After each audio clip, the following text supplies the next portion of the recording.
Is your Jeep Grand Cherokee key fob not working? The most common culprits are a dead battery, a need to relearn or reprogram the fob, or a faulty receiver module. Start by replacing the CR2032 battery.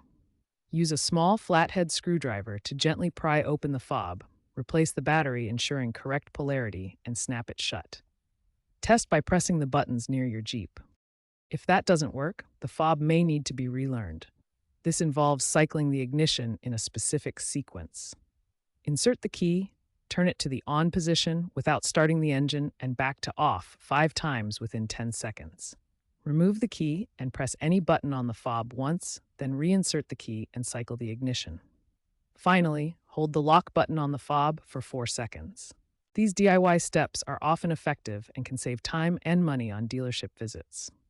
If battery replacement and the relearn procedure fail, the issue might be a defective receiver module, often caused by moisture or electrical surges. Symptoms include the fob working sporadically or not at all. Professional diagnosis involves checking error codes like P1610 via an OBD2 scanner. Receiver replacement typically costs $200 to $500 at a dealership.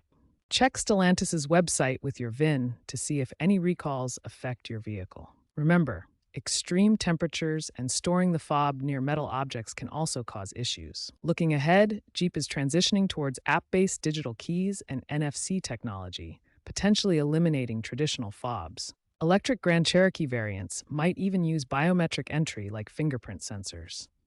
While DIY fixes can solve simple problems, complex issues should be addressed by a qualified technician to avoid further damage.